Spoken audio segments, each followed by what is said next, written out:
조갑제 TV 시청자 여러분 안녕하십니까. 2024년 9월 19일 오후 1시입니다. 윤석열 대통령의 부인 김건희 여사처럼 언론에 자주 등장하면서 또한 본인의 활동이 상당히 활발하다고 그럴까요? 그런 경우도 참 드문 것 같습니다. 우선 김건희 여사의 활동이 아주 활발하다 이겁니다. 근데 이 활동이 너무 활발하다가 보니까 그게 약점이 되기도 하고 장점이 되기도 하는데, 문제는 김건희 여사와 통화를 했다든지 뭐 텔레그램 메시지를 주고받았다든지 하는 이야기가 계속 언론을 통해서 공개되고 있다는 사실입니다. 김건희 여사는 지난 대선 기간 중에 어떤 매체 기자와 장시간 통화를 해가지고 그게 또 녹음이 되고 해가 방송이 되고 해서 그 남편 되시는 분이 아주 마음을 졸았을 것으로 보이는데, 남편이 대통령이 되고 영부인 신분이 되면은 그런 활동을 자제 또는 조심해야 하는 게 맞는데, 대통령이 되고 나서도 그분과 통화했다는 사람이 공개를 하고 텔레그램 주고받았다는 사람이 공개를 하고 하는 이런 일이 빈번합니다. 여기서 어떤 결정적인 무슨 폭로가 나온다면은, 안 그래도 윤석열 대통령 지지율이 20%대까지 떨어졌는데, 그런 충격적인 폭로로 해서 윤석열 지지율이 예컨대 10%대로 떨어지면은 박근혜 당시 대통령이 지지율이 10%대로 떨어져서 탄핵 국면을 맞게 되는 것과 비슷한, 꼭 그렇지만은 않지만은 비슷한 상황이 전개될 수 있다는 점에서 살얼음판을 긋듯이 아슬아슬하다는 이야기입니다. 오늘 또 김건희 여사 관련 이야기가 지금 관심을 모으고 있습니다. 이준석 개혁신당 의원은 김건희 여사와 관련된 공천 개입 의혹을 폭로하는 조건으로 개혁신당 비례대표 앞순번을 보장했다는 보도를 부인했습니다. 페이스북에 글을 올렸습니다. 우선 이준석 의원이 뭘 지금 말하고 있는지 한번 소개를 해드리겠습니다. 페이스북에서 이 의원은 오늘 언급된 김명선 국민의힘 전 의원입니다. 김명선 전 의원의 공천 개입 의혹 폭로 시 개혁신당 비례대표 1번 제시라는 기사는 전혀 사실이 아니다. 그건 김명선 전 의원 측의 기대와 요구였고 개혁신당 측에서는 제시할 이유가 없었다고 했습니다. 김명선 전 의원이 그런 요구와 또는 기대를 가지고 있었던 건 사실이지만 개혁신당 측에서는 거절했다는 요지입니다. 이준석 의원은 당시 김명선 전 의원이 주변에 이야기한 것에 비해 폭로 내용이 완결성이 없을 뿐 아니라 대중적으로 논란이 있는 김명선 전 의원의 개혁신당 합류에 대해 구성원 모두가 부정적이어서 합류가 거부되었다.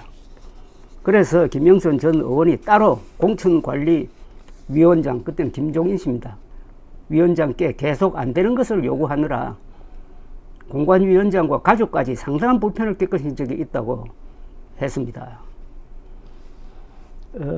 뉴스토마토라는 매체가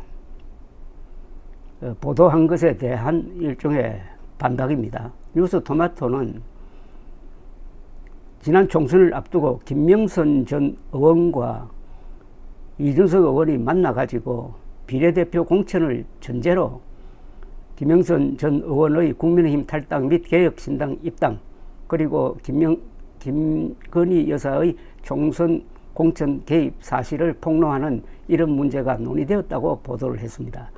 해당 매체는 결국 김명선 전 의원에게 개혁신당 비례대표 3번 자리를 내어주고 폭로 기자회견을 진행하는 선에서 의견이 모아졌던 걸로 전해졌지만 당시 김종인 개혁신당 공천관리위원장이 김영선 전 의원 합류에 거부 의사를 명확히 밝히면서 최종 합의는 이루지 못했다고 주장했는데, 여기에 대해서 이준석 의원이 그럴 수가 없었다 이런 이야기예요. 객관적으로 봐서 개혁신당이 그때 그런 식으로 김영선 전 의원을 비례대표 1번으로 공천을 했다면 아마 지금처럼 개혁신당 의원 3사람이 당선되는 일은 없었을 것이고, 이준석 후보부터 화성을 해서 아마 낙선되었을 것이 분명합니다. 자, 그런데 이 뉴스토마토라는 매체가 지난 5일 보도한 내용은 이겁니다. 김건희 여사가 지난 총선을 앞두고 5선 중진인 김명선 국민의힘 의원에게 텔레그램입니다. 지역구를 창원 의창에서 김해로 옮겨 출마할 것을 요청을 했다. 그렇게 하면 김 여사가 대통령과 맞춤형 지역 공약을 마련하겠다고 제안을 했다. 김해로 출마지를 옮긴 김명선 의원이 컷오프로 공천에서 배제되었다. 이에 붕괴한 김영선 의원이 텔레그램 문자를 22대 현역인 A 의원에게 보여주었다. 자, 이 정도로 이제 보도를 했는데, 이 A 의원이 바로 이준석 의원이었다는 겁니다. 그러니까 이준석 의원이 텔레그램 메시지를 봤다는 이야기죠. 그런데 보니까 이것 가지고 뭐 폭로해가지고 공천 개입이라고 규정할 만한 그런 폭발성도 없었고 개혁신당 사정으로 거부되었다. 이런 해명입니다. 여기 해명에 또 한 분이 중요한 인물이 또 등장을 했습니다. 김종인 당시 개혁신당 공천관리위원장은 오늘 22대 총선 당시 김영선 전 국민의힘 의원이 자신을 찾아와 비례대표 1번 아니면 3번을 달라고 요구했다고 밝혔습니다. 그런 요구를 했다는 겁니다. 아까 이 관계는 이준석 의원이 공개한 것하고 일치합니다. 김건희 여사의 국민의힘 공천 개입 의혹에 대해서는 당시 관심도 없고 들으려 하지 않았다면서 아예 선을 그었습니다. 김종인 씨는 당시에 개혁신당 공천관리위원장이었습니다. 김종인 씨는 오늘 오전 CBS 김현정의 뉴스쇼에 나와가지고 김영선 의원이 처음에는 비례 1번을 달라고 그랬다가 나중에는 3번을 달라며 하길래 이야기할 가치가 없어 상대를 안 했던 상황인데 그 문제에 일체 반응을 보이지 않으니 김 의원이 우리 집을 많이 찾아왔다고 말했습니다. 우리 집사람도 전혀 만나주지 않다가 출근하는 길에 마주쳐서 할 수 없이 만났다고 한다며 아내가 당신이 개혁신당 비례가 되면 개혁신당은 망한다. 그 말 끄집어내지도 말아라 하고 보내버렸다고 한다고 전했습니다. 김종인 당시 공천위원장은 공관위원장으로서 기본적으로 내세운 원칙이 있다며 그때 개혁신당에 있는 의원 몇 사람도 비례를 하기를 원했는데 전직 의원은 절대로 비례로 들어올 수 없다고 아주 선을 그었다고 이야기를 했습니다.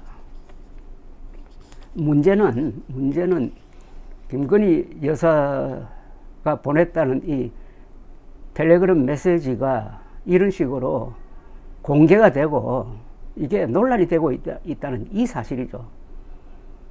김건희 여사의 보안 의식이 매우 의심스럽습니다.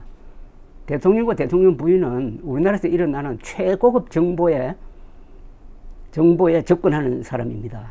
그러니까 말과 행동을 신중해야 됩니다. 특히 전화통화, 메시지 주고받는 거 이거 굉장히 주의해야 됩니다. 그런데 보안의식이 김건희 여사의 보안의식이 의심스럽습니다. 명품백 받은 것도 마찬가지 아닙니까? 그리고 관저 공사를 할 때 감사원 감사로 드러났지만은 거기에 보면은 무허가 업체가 김건희 여사와의 친분 덕분에 공사에 참여했다 하는 뉘앙스를 풍기는 감사원 최근 보고서도 나와 있습니다. 그 주된 공사를 했던 21g이라는 회사는 김건희 여사 전시회 때 후원을 한 회사인데 어떻게 해가지고 그 중요한 공사, 그것도 우리나라에서 가장 보안이 중요한 관저 대통령 관저공사에 참여를 했다. 그런데 그 회사가 또 끌어들인 회사가 뭐가 업체가 많았다. 이런 게 이제 지적이 되었는데 이것도 보안 의식이 있다면은 이럴 수가 없는 거죠. 이 이야기를 듣고 있으니까 이주영 의원 생각이 납니다. 지금 개혁신당 의원 이준석, 이주영, 천하람 세 사람이 아주 잘하고 있어요. 개혁신당은 전과자가 없는 유일한 정당입니다. 그리고 세 사람이 전문 분야에서 열심히 하고 있고 30대 40대로서 아주 표정도 좋고 특히 이주영 응급의학 교수 출신인 이주영 의원이 개혁신당 비례대표 1번이었다는 게 개혁신당의 득표율을 높인 것 아니겠습니까? 정말 잘 뽑았다는 생각이 드는데 김명선 의원이 그 1번 자리를 요구했다는 이 보도를 보니까 김명선 그리고 이주영 이렇게 비교해서 여러 가지 생각을 하게 만듭니다. 감사합니다.